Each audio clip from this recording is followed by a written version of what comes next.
I'm Emily, a graphic designer working for a creative agency in Seattle. The job pays well, which is great because, as you'll see, money plays a big role in this story. I moved to Seattle from my hometown in Michigan 9 years ago, right after college.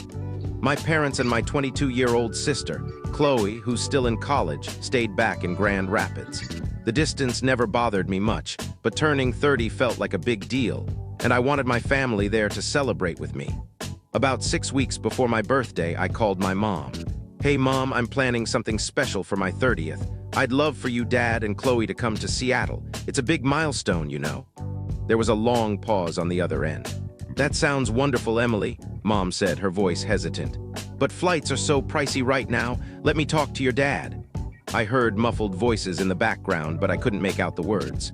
When Mom came back, she sounded unsure. "We'd love to come, but it's a lot to manage financially." "Don't worry about that," I said quickly. "I'll cover everything, flights, hotel if you want, or you can stay at my place. I've got room." "If you're sure," Mom said, still sounding reluctant. "Let me check with Chloe too." Later that day, I called Chloe. She answered, but she seemed distracted, like she was scrolling through her phone. "Hey, did Mom tell you about my birthday plans? I really want you all here for my 30th. "Yeah, I guess," Chloe said, her tone flat. "If you're paying for everything, I mean." "I am," I said, trying to keep my enthusiasm. "I'll handle the travel costs. You guys just need to show up." "Okay, cool," she said, still sounding like it was a chore. After we hung up, I felt a pang of unease. They didn't seem excited at all, like coming to my birthday was some kind of obligation. But I brushed it off. Maybe they were just tired or caught off guard. A few days later, Chloe texted me. "Hey, about the birthday trip. Flights are crazy expensive. Instead of you booking them, why don't you send me the money? I'm good at finding deals online. I could save you some cash." It made sense. Chloe was always savvy with budget stuff, probably from living on a tight college budget. "How much do you need?" I asked. "About $1,800 should cover all 3 tickets if I time it right," she replied. "All right, I'll send it," I said. That afternoon, I transferred $1,800 to her account. It wasn't cheap, but having my family at my 30th was worth it. A week later, my dad called. "Hey, Em, your mom and I were talking, and we don't have anything nice to wear to your party. Our clothes are old, and we'd feel out of place at a fancy Seattle event." I could hear the guilt in his voice, like they were embarrassed to admit it. "No problem," I said. "I'll send you some money for new outfits. How much do you need?" "Maybe $1,500 for both of us. Something nice for the party, maybe a haircut too," he said. I hesitated for a moment but agreed. "Okay, I'll send it." That same day, I transferred another $1,500. That brought the total to $3,300, a hefty chunk of change, but I told myself it was fine. You only turn 30 once, right? I started planning the party in earnest. I booked a private room at a trendy farm-to-table restaurant in downtown Seattle, perfect for me, my family, and a dozen of my closest friends and coworkers. The deposit was $400, but the place had amazing reviews. Fresh Pacific Northwest ingredients, craft cocktails, the works. I was thrilled imagining everyone together, celebrating this milestone. The day before my birthday, I was running around finalizing details, picking up a custom cake, confirming the reservation, when a delivery arrived at my apartment. It was a small package with a return address from my parents in Michigan. A birthday card was taped to the top, with "Happy 30th, Emily, love, Mom, Dad, and Chloe" written in Dad's handwriting. I was confused. Why would they send me something when they were supposed to fly in tomorrow? Wouldn't they just bring the gift with them? I opened the box and found a skirt, a garish neon green skirt that looked like it belonged in a tacky 90s sitcom. It had this weird asymmetrical hemline and a faded stain on the side. Worse, it reeked of mildew, like it had been sitting in someone's attic for decades. I checked the tag, a thrift store label with a price of $10. I stood there, holding this hideous skirt, my mind racing. My parents sent me a $10 used skirt for my 30th birthday after I'd sent them $3,300 for flights and clothes. At first, I thought it was a prank, but the card was sincere, and my parents weren't exactly known for their sense of humor. I called Mom, voicemail, Dad's phone, voicemail, Chloe, same. I texted Mom, "Got your package. Why did you send this instead of bringing it tomorrow? Why isn't anyone answering?" No response. I tried calling again an hour later, still nothing. By now, I was starting to worry. Were they okay? Had something happened? Finally, at 9 p.m., I got a text from Dad. "That's your birthday gift. We used the money you sent for Chloe's spring break trip to Miami. She's our priority right now. She needs this more than you do. Please understand." I read the text over and over, my stomach sinking. They'd taken my $3,300, sent Chloe to Miami with her friends, and mailed me a $10 thrift store skirt. My hands shook as I typed back, "I understand."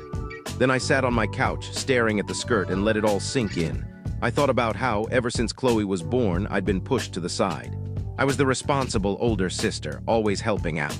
When I went to college, I worked retail jobs to send Chloe little gifts, sketchbooks, earrings, stuff a middle schooler would love. After landing my design job, I started helping my parents with their car payments, $400 a month for the past 3 years. I'd also been covering Chloe's college tuition at a private university, about $1,200 a month, plus extras like her laptop and textbooks. For Mom's birthday, I'd sent her a $250 spa gift card. For Dad, a $150 fishing rod. And this was my reward, a $10 skirt and a text saying Chloe was their priority. I grabbed a pair of scissors from my desk and started cutting the skirt to pieces. Each snip felt like I was reclaiming a piece of myself, years of being taken for granted, of putting their needs above mine. When I was done, the skirt was a pile of neon green scraps. I tossed them in the trash and made a decision. I was done. The next day was my actual birthday, and I refused to let them ruin it. I put on a sleek navy dress I bought for the occasion and headed to the restaurant. The private room was perfect, string lights, fresh flowers, and a view of the Puget Sound.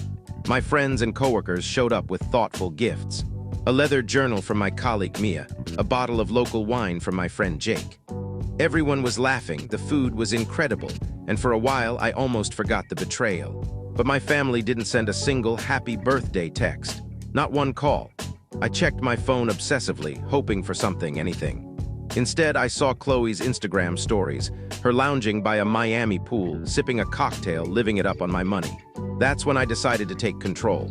I posted photos from the party on Instagram, me with my friends, the gorgeous cake, the twinkling lights. Caption, "Celebrating 30 with the best people in Seattle." Within an hour, Mom commented, "Why didn't you wear the beautiful skirt we sent you?" I couldn't believe her nerve. I posted a photo of the skirt's thrift store tag and replied, "You mean this $10 thrift store skirt? The one you sent after I gave you $3,300 for flights and clothes?" My friends saw it and started asking questions. I told them everything. The money, the Miami trip, the silence on my birthday.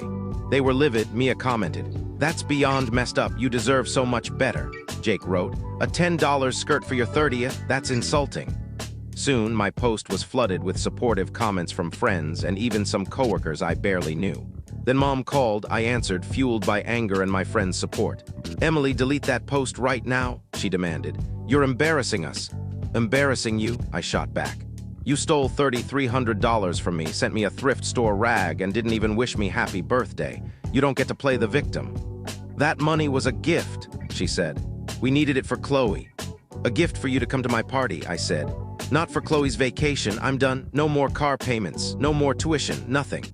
I hung up, opened my banking app, and canceled every automatic payment. $400 a month for their car, $1,200 for Chloe's tuition. Done. My friends cheered when I told them. We stayed up late, drinking wine and laughing, my phone buzzing with ignored calls from my parents and Chloe. I sent one final text to Chloe. "I'm done funding your life while you steal from me." Then I blocked them all, phone, Instagram, everything. A month later, my boss, Sarah, called me into her office. "Emily, your mom called the office yesterday. She said you've left them in a financial mess and threatened legal action if you don't resume payments." I was mortified. "I'm so sorry, Sarah. I had no idea they'd drag you into this." I explained the whole story. She listened, then smiled. "You did the right thing," she said. "Nobody should treat you like that, family or not. If they try anything legal, let me know. Our company lawyer can help." I thanked her, feeling lighter than I had in years.